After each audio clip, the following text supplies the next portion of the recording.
Hey, what's up everyone, Raging Golden Eagle here, having way too much fun as always. And if you guys know me, you know that one group of people I absolutely despise and want to see completely and utterly destroyed are those who can't differentiate between fantasy and reality and who then project their delusions onto others and go full busybody and try to ban or censor or regulate our hobbies. So here are some of my suggestions when it comes to dealing with them. All of this pretty much from my personal experience with what actually works. First off, you have to keep hammering the point home to everyone who's watching that these people are emotionally driven monkeys who can't tell the difference between fantasy and reality. And on top of that, the stuff that they advocate for always seems to have the exact opposite effect. Well, at least given what they claim they're trying to accomplish. We don't know what their real goals are. For instance, when someone tries to correlate video games with violence, point out that crime rates in the US have been dropping drastically over the years, coincidentally at around the same time as violent video games are becoming more popular. Yeah, I know correlation is not causation in this case either, but when society all around you is becoming more and more peaceful, at the same time as your entertainment is becoming more and more violent, and on top of that being consumed by way more people, you're gonna need a lot of very well-researched studies to try to claim that these games are actually causing violence. And on the other front, sexualized content of all levels of extremity. Japan proves that having more of this stuff readily available seems to actually drop sex crimes drastically. In both of those cases, it's almost as if people having a fictionalized outlet for whatever the hell it is they want an outlet for actually stops them from acting out on those impulses in the real world to real people. So by actively fighting against giving people fictionalized outlets, these monkeys are literally increasing the number of real people that are getting hurt. So you gotta point that out as well. They are prioritizing their feelings over actual people getting hurt and actually doing good. You cannot let them forget this because these morons are all about the virtue signaling. And hell, maybe some of them are actually legitimate. Maybe they honestly do believe they're doing the right thing. So for them, it's actually even more important you do so. Point out and don't let them forget that their quote-unquote virtue is causing more harm than good. Also, since we're talking about fiction here, point out to them that what they are basically trying to criminalize and censor is drawing certain patterns on paper, or aligning certain bits on a computer. And this is pretty interesting because if you ask these people if they had the power, would they want to arrest someone who's thinking about something you don't approve of while masturbating?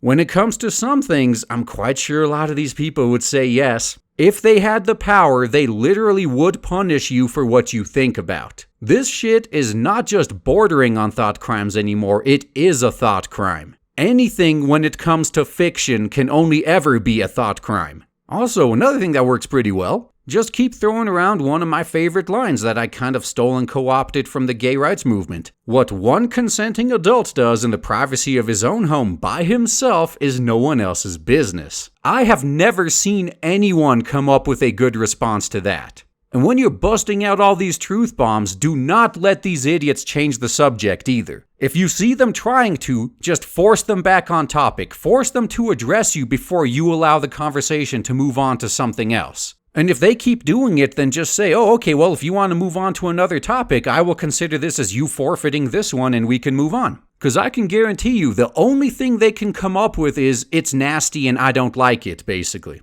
And this next one here, though, this works particularly well here in the US. We had a period of time where violence in pretty much all forms of media was being attacked. But we held our ground and we delivered the other side an embarrassing defeat. So to further hammer home the point we're trying to make here, every single time you see someone trying to make some argument that fiction has some negative effect on reality, just copy and paste their own words right back to them and simply replace whatever else they're talking about with violence, basically making it sound like something Jack Thompson would have said 20 years ago. For instance, if they come out and say something like sexualized characters leads to men objectifying women, just make a few minor replacements and respond with this. Depictions of violence in video games leads to violence in real life. Though I will tell you, if you're going to be using this one, unsurprisingly, the people you're talking to aren't very bright to begin with. So quite often, they're not even going to know what the hell you're talking about. So at that point, you either do the nice thing or explain it to them, or just point and laugh. Either one's pretty legitimate. When dealing with these kinds of people, you have to realize that they are basically just hashtagtivists who are only concerned with appearing to be good people as opposed to, actually helping people. So again, as I said earlier, just keep pointing out to them that what they're doing is actually causing more damage than it is helping anybody. Well, unless the only one they were trying to help was their own fifis, in which case they may have succeeded, but you have to crush them. Pointing stuff like this out really just hammers the point home that they are nothing but useless hashtagtivists who are more concerned with how things make them feel than doing any actual real tangible good in the world. And while you're doing this, however, remember it's not too useful to only do this on like 1 or 2 people in a private conversation. Your goal here is to basically publicly demonstrate how stupid these people are. So you need to do this in front of a large audience. You are dealing with people who are emotionally driven monkeys and are incapable of rational thought. As such, they are also incapable of learning, so trying to convince them is worthless. Your goal is to prove this fact to everybody else, not to try to convince them. For an example of this in practice, study the gay rights movement for a little bit and what they did, because this is almost the same. Nobody convinced the brain-dead morons to accept gays. They are still very much screaming about how wrong homosexuality is and how it's a sin against God and all that. However, they don't seem to have any power anymore. What happened?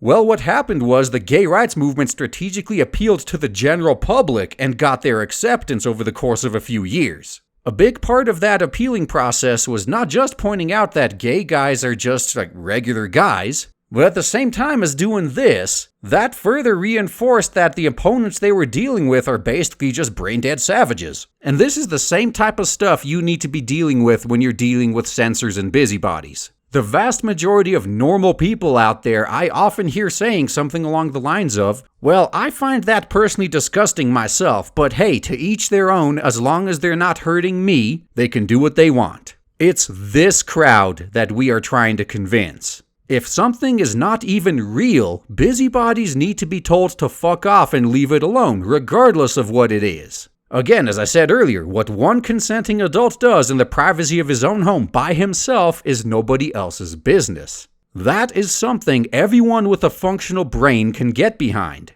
Because after all, just about everyone likes fiction in some capacity, be it art, books, games, whatever. So they should be able to relate to not wanting busybodies fucking up what they like in fiction. Cause I, for one, as a working, productive member of society and a fully grown adult, definitely do not want to live in a society where other people get to decide what types of fiction I am allowed to consume, regardless of whatever their misguided reasons for trying to ban it may be. And if globalization has had one positive effect, it's that censors are now much easier to spot and learn about, and it's getting a whole lot harder for them to justify their censorship as the years go on. So we need to make sure to keep the pressure up and finally drive these people out of our lives. That's all I got to say, guys. Thanks for listening.